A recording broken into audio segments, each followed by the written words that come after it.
Welcome back to SideQuest Gaming, where we take a look at both old games and new to try and uncover some of those little hidden gems you might want to give a crack try for yourself.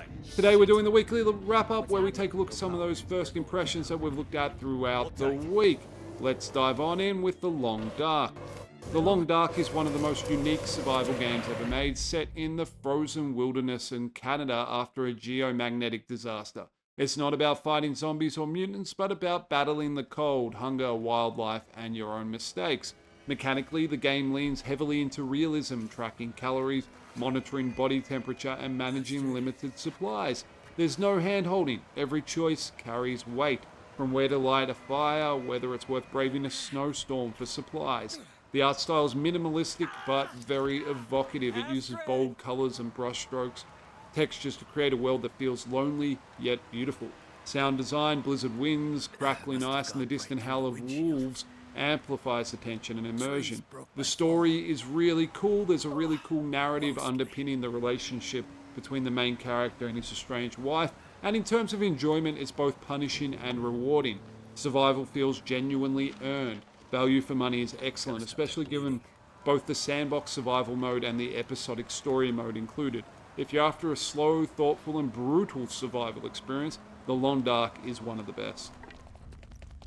Flint, Treasure of Oblivion.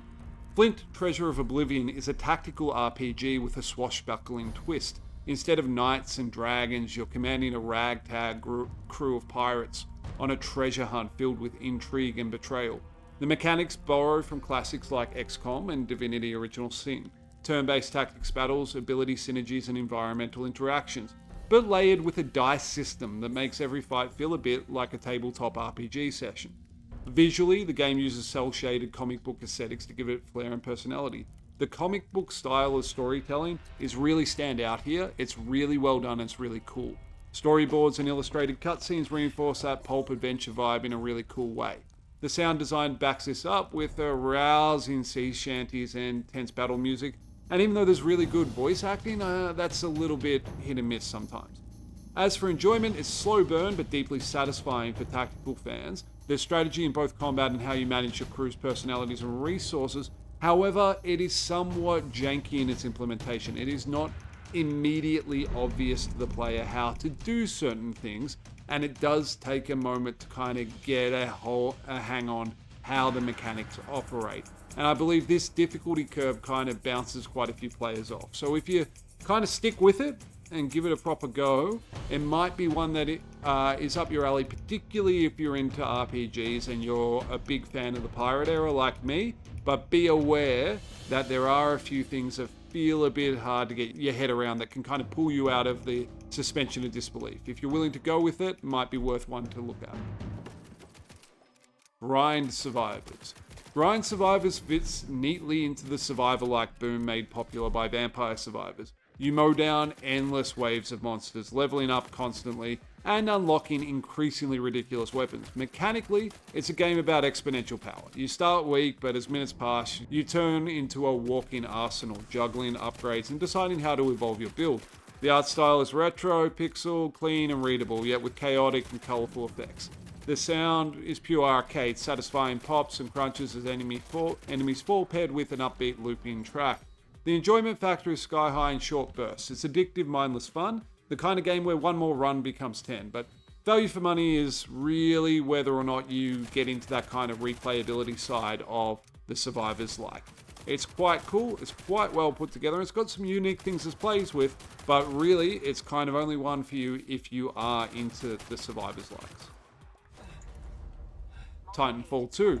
Titanfall 2 is a masterclass in FPS design, set in a sci-fi future with warring corporations and militias. You play as both agile pilots and towering mechs called Titans. Mechanics are its biggest strength. Wall running, double jumps, and fluid gunplay blend seamlessly with heavy tactical Titan combat. The campaign is legendary for its pacing and creativity, with standout levels like Effect and Cause. This is the thing that most people have kind of missed with Titanfall 2 if they didn't get into it. The multiplayer is fast, skill-driven, and still praised as one of the best shooters ever made, but the campaign does some really unique things, including time manipulation as a mechanic. Really worth looking at if you only played it for the multiplayer and never actually dived into the campaign. Visually, it's sharp and polished, with detailed titans and maps that balance scale with movement freedom. The sound design makes the Titans themselves feel truly cinematic. Thunderous mech battles, crisp weapons, and powerful orchestral scores in the background. Enjoyment is nearly universal. The campaign alone is worth the price, and multiplayer, though quieter today, remains an incredible experience.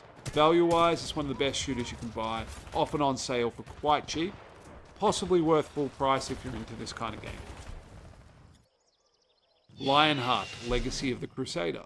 Lionheart, Legacy of the Crusader is an old-school RPG from Black Isle Studios, released in the early 2000s, and most people kind of missed it. It's set in an alternate history where magic was unleashed during the Crusades, blending real-world history with fantasy. Mechanically, it's a mix of traditional isometric RPG storytelling and action-heavy combat. Dialogue is deep and branching, with role-playing choices shaping different outcomes, but combat is more hack and slash than tactical, which divided the player base a bit. The art style reflects its era, 2D backgrounds with 3D character models, and it's atmospheric but dated a bit by today's standards. Sound design, however, does a good job with medieval-inspired music and solid voice acting. There's a really cool mechanic in this game where you kind of have a demon that possesses your body, which gives you the ability to use magical spells and interact with the magical side of the world.